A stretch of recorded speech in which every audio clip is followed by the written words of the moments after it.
هغه چې د غرب نه متاثره وي په جرمني کې درسونه ویلي وو لغه ځان راغله. تاسو اوس معلوم دي چې افغان ملتیانو اډه چیرته کومه ته هغه چې کومه د چرګوړي باسي د افغان ملتیانو اډه او هغه چیرته دي کومه د چرګوړي باسي جرمني کې. ترکانو هغه کوم ځای اخیستی دی. دا ورور وایي چې افغان ملت څه معنا دی؟ افغان ملت یو دروغ کلمه ده. دروغ کلمه دا ده چې هغوی وایي موږ په افغانستان کې چې څونه خلک دا یو ملت یو او د دې ملت د حقوقو نه موږ باید دفاع وکړو.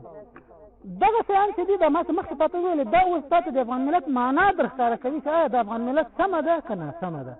آیا موږ افغان ملت یو که موږ اسلام ملت یو؟ او که چېرته افغان ملتیان یوازې د پښتنو دعوه کوي چې موږ د پښتنو هغه یو د حقوقو مدافعین یو، نو بیا دا طالبان خو پښتانه دي که نه؟ ظالمانو دوی سره خو ودرېږي که نه؟ امریکایانو سره ولاړ یاستئ، د فرانسویانو سره ولاړ یاستئ، د جرمنیانو سره ولاړ یاستئ، خپلو پښتنو سره نه درېږي. دا دروغ نه دي نو څه شی دي؟ که یوازې پښتونولي منې نو دی خو کم نه کم پښتون خو ده که نه؟ د ده مخالفت بیا ولکه دا خو د تا ژبه وایي، د تا په خاوره کې اوسېږي، د تا غوندې جامې اغوندي، نو د تا ته ورته ده، ده سره بیا ولې نه درېږي چې د انګرېز سره درېږي؟ دا ځکه د دروغو دعوه ده، د خلکو د غولولو دعوه ده، دا د الحاد یوه دعوه ده چې په دغو نومونو باندې دوی د دغو نومونو سره سایه پټه کړې ده. هسې د مناظرې په خاطر باندې وایو چې که ته هلکه رښتیا د پښتنو د حقوقو مدافع ځان بولې او ځان پښتون بولي، د پښتنو په تاریخ نازېږي، نو دغه طالبانو خو هر یو من پګړۍ په سر ده، ښې شواړې زړې د پښتنو جامې په تن کې دي، نه پتلون پېژني نه اکسایي پېژني، تر تا دی ښه پښتون هم ده، خو له دې سره بیا ودرېږه که نه؟ دلته خو ووایه چې خیر وشي، چې خبره د کفر د اسلام راځي بیا انګرېز ته ترجیح ورکوي، او چې دلته ځان قدرت ته د رسولو خبر راځي بیا وایي موږ د پښتنو د حقوقو نمایندګي کوو. چې قدرت ته د رسېدو خبر راځي بیا وایي زه د دې قوم بچی یم، او چې د اسلام خبر راځي بیا د سر د بلې مورۍ نه راووځي. چې کله دغه نظریه په جرمني کې پیدا شو نو بیا عربو ته هم دغه په یو بل شکل باندې ورغله، هغوی عربي نشنلزم ته جوړ کړ، دلته راغله دوی افغاني و پښتني و فارسیباني و ترکي و ازبکي و ایراني و هندي و کردي و مختلف قسم نور نشنلزم ته نه جوړ کړه. نو ځکه موږ وایو چې نشنلزم اسلامي نړۍ ته یوه وارده شوې نظریه ده، په اسلام کې نه د دې ځای شته نه یې تاریخ شته، او په اسلام کې چې هر چا د خپل قوم د غوروالي دعوه کړې ده هغه ته رسول الله صلی الله علیه وسلم جاهلیت ویلی.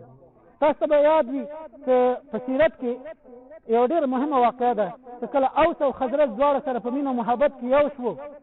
یهودانو ته ډېر زور ورغی او هغوی په دې پوه شو چې اوس مسلمانان شو دوی او دوی قوي کېږي، د موږ نه مستغني کېږي، حکومت باندې دوی حاکمیت باندې دوی. نو بیا یې څه وکړه؟ دوی ته یې هغه زاړه جنګونه ور یاد کړه. یو څوک راغی او هغه بیا د دوی دواړو ترمنځ د اوس او د خزرج ترمنځ چې د جاهلیت په زمانه کې کوم جنګونه شوي وو د هغو هغه تاریخچه او شعرونه او دا شیان یې ور یاد کړه. او صحابه کرام ځینې خلک احساساتي شو، چې احساساتي شو نو بیا یو یې ناره کړه او اوسیانو هلې راورسېږي، هغه بل ناره کړه او خزرجیانو هلې راورسېږي. نږدې و چې بیا سره تورې راواخلي او په اسلام کې یو بل سره ووهي. نو بیا رسول الله صلی الله علیه وسلم ورته راغی او ورته ویل ابدعوى الجاهلیة تدعون وانا بین اظهرکم، تاسو د جاهلیت دعوه بیا پورته کوئ په داسې حال کې چې زه د تاسو په منځ کې موجود یم.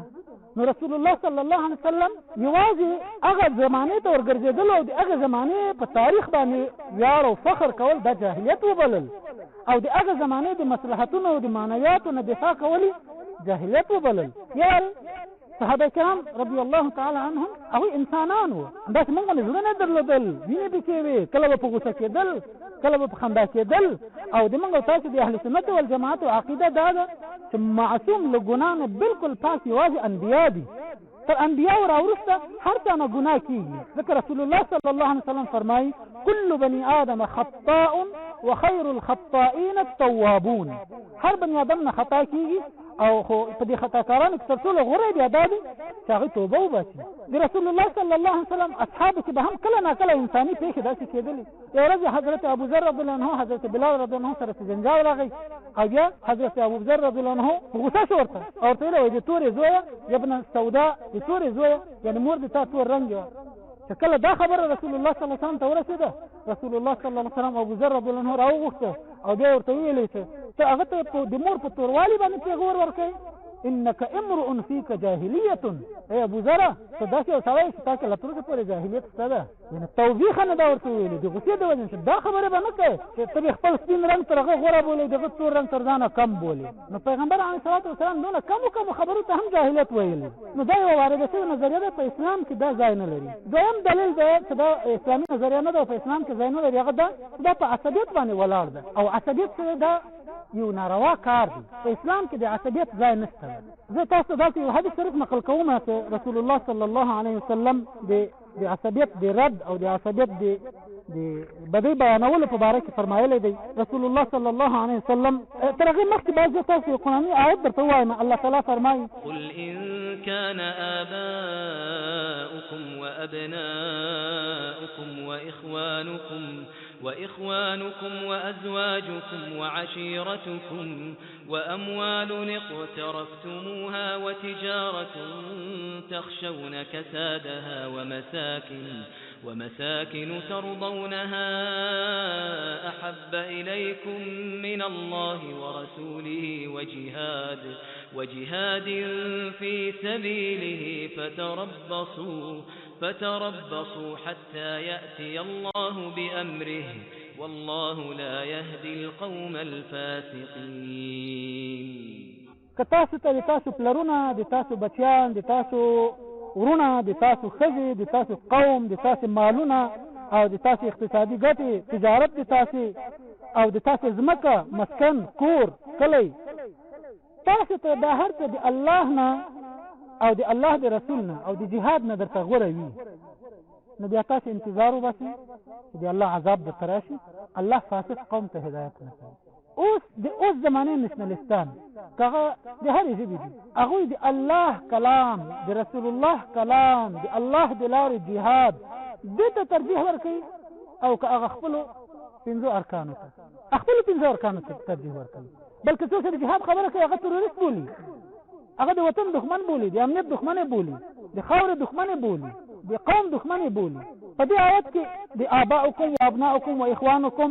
دې ته اشاره ده چې تاسو سره د وینې رابطه ده، د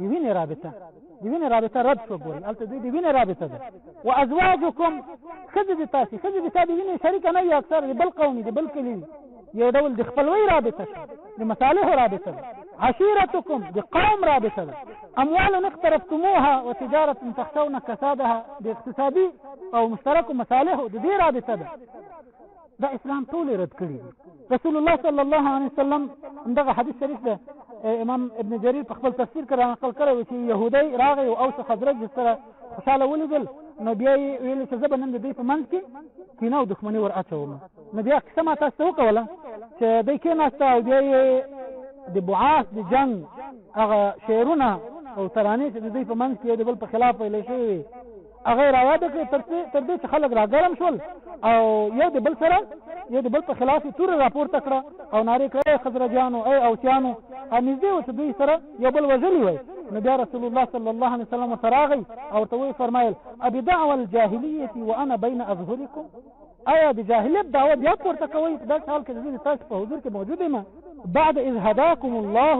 الى الاسلام واکرمکم به. دا وروسته د هغه نه چې الله په اسلام ته تاسو هدایت کړی او تاسو په عزتمن کړی په اسلام باندې، تاسو بیرته د جاهلیت خبرې راپورته کوئ. وقطع عنکم امر الجاهلیه، د جاهلیت هغه ټوله سلسله تاسو نه پرې کړه، ختم کړه. واستنقذکم به من الكفر، او په دغه اسلام باندې تاسو له کفر نه رابیل کړی، راویستلی. والف به بینکم، او په اسلام باندې تاسو یو بل سره په مینه او محبت کې راوستئ. ترجعون الى ما كنتم عليه كفارا، تاسو بیرته هغه حالاتو ته ورګرځئ چې کله په کفر کې په هغې باندې ولاړ وی. یضرب بعضکم رقاب بعض، یو د بل ککرې غاړې په دې خاطر وهي چې هغه د اوسیانو ده او دا د خزرجیانو ده. دا زموږ په افغانستان کې وینې په څه خاطر توی شوي؟ په دې خاطر چې دا د فلانۍ قبیلې ده، دا د فلانۍ قوم ده، نه په دې خاطر چې دی ګناهګار ده، دی کافر ده، بلکې د کفارو سره اختلافونه وشول، د الحاد سره اختلافونه وشول په دې خاطر باندې چې د ما د قوم خلک دي،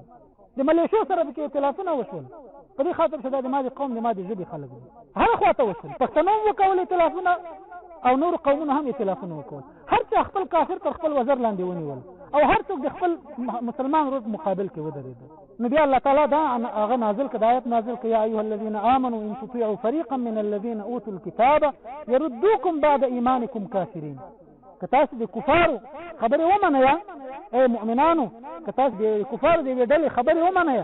نو هغوی به تاسو بیرته اسلام نه واړوي کفر ته به هم واړوي وكيف تكفرون وانتم تتلى عليكم آيات الله وفيكم رسوله څنګه کافر کېږئ تاسو چې د قرآن آیاتونه درته لوستلی کېږي او رسول په تاسو کې موجود دی ومن يعتصم بالله فقد هدي الى صراط مستقيم څوک چې د الله تعالی په دین باندې د الله په حکم باندې منګولې ولګوي نو هغه به سمې لارې ته هدایت شوی وي د الله امر کوي وروسته واعتصموا بحبل الله جميعا ولا تفرقوا واذكروا نعمة الله عليكم إذ كنتم أعداء فألف بين قلوبكم فأصبحتم بنعمته إخوانا نور آیتونه هم ډېر څه چې د امت په یووالي باندې او د مسلمانانو په یووالي باندې دلالت کوي په یو بل حدیث شریف کې د رسول الله صلی الله علیه وسلم فرمایي امام ابو داود روایت کړی دی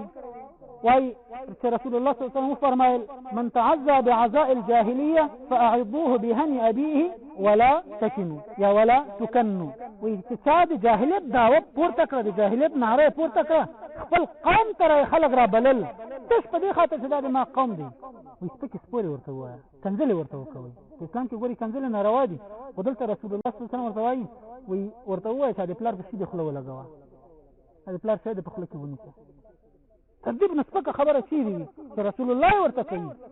یعنی د دې خلکو مرتبه تر دې هم غورځېدلې ده دا سپک کوي د دو خلکو قدر مه کوئ چې څوک نشنالیزم ته او قومیت ته خلک را بلي د هغوی خبرې ته وزن مه ورکوئ قیمت مه ورکوئ په کم نظر ورته وګورئ دا ورته وایي چې خوله دې له خاورو ډکه شه خوله دې مرداره ده له نجاسته دې خوله ډکه شه داسې خبرې ورته وکوئ موږ خو یې دوکه کړي چې هله قوم دی هله د مانه صالح دی هله دا فلانی قوم دی دا بستانی قوم دی موږ ظلم کړی په موږ یې دا کړي یو د بل په خلاف باندې راپورته کړي دي امام ابو داود رحمت الله علیه یو بل حدیث شریف نقل کړی دی د رسول الله صلی الله علیه وسلم چې چا د رسول الله صلی الله علیه وسلم پوښتنه وکړه چې عصبیت څه ته وایي تعصب عصبیت دا څه ته وایي وی رسول الله صلی الله علیه وسلم ورته فرمایل ان تعین قومک علی الظلم وی عصبیت او تعصب دې ته وایي چې خپل قوم سره د ظلم په کار کې مدد وکړي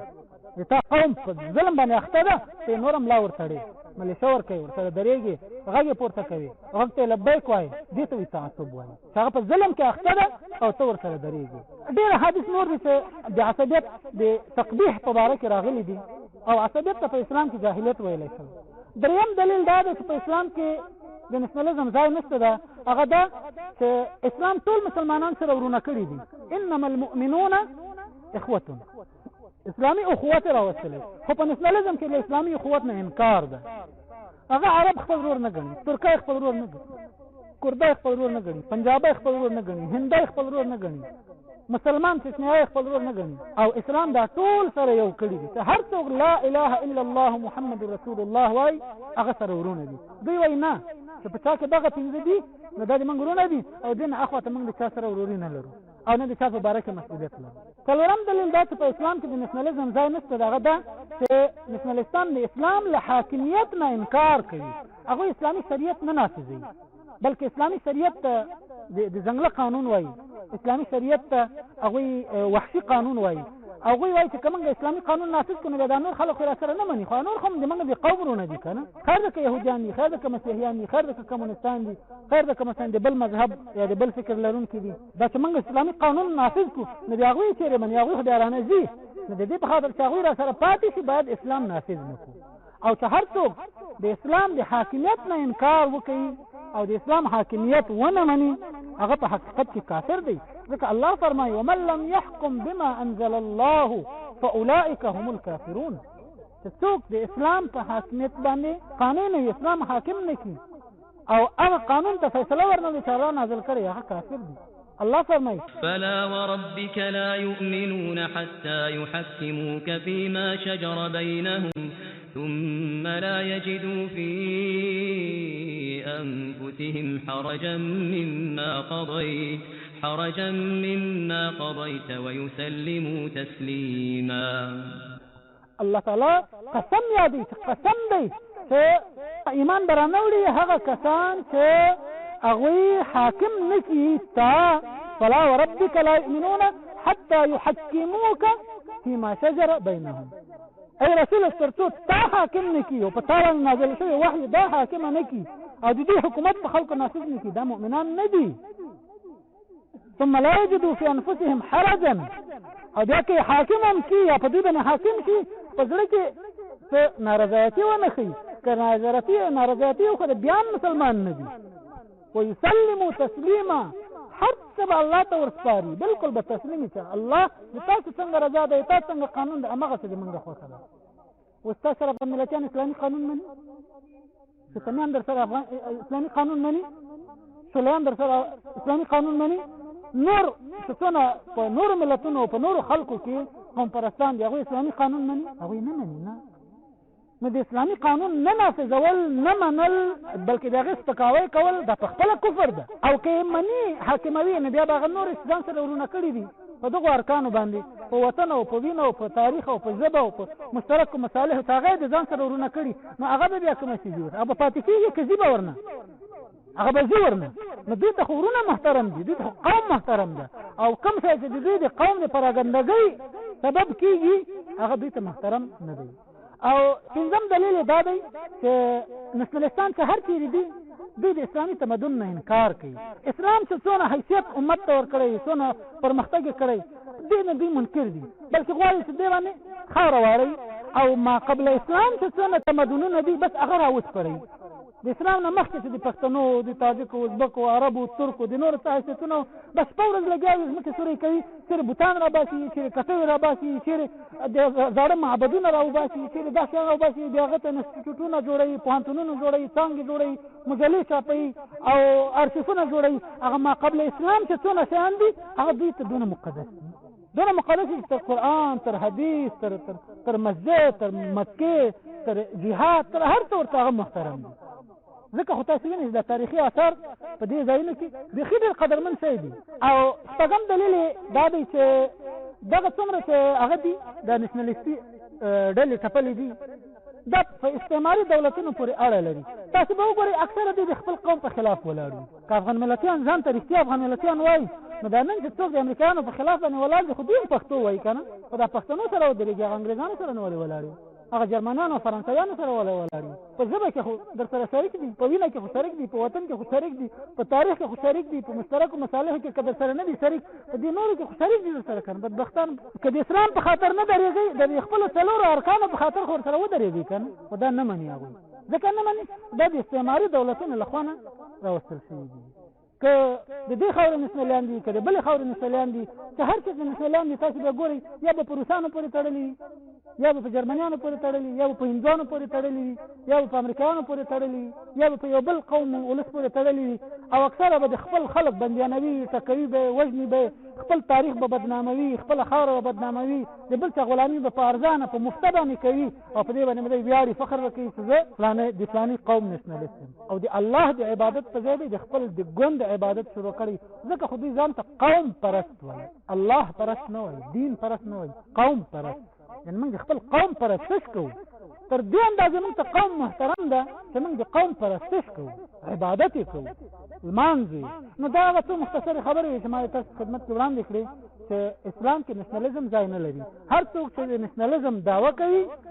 تاسو هغه ته هغه خبره وکوئ چې رسول الله صلی الله علیه وسلم موږ تاسو سره ښودلې ده چې د پلار په شي د خوله ولګوه. دا په حدیث شریف کې د دې په خاطر چې هغه ذلیله شي، هغه سپک شي، خوله یې له خاورو ډکه شي، خبره یې څوک ورسره بدرګه نه کړي، مل او ملګری پیدا نه کړي. اسلام یو دین دی، مسلمانان ټول ورونه دي، د مسلمانانو مصالح سره مشترک دي، چې هر چې مسلمانان مظلومیږي په نورو باندې د هغوی نصرت لازم ده، واجب ده، فرض ده ورباندې،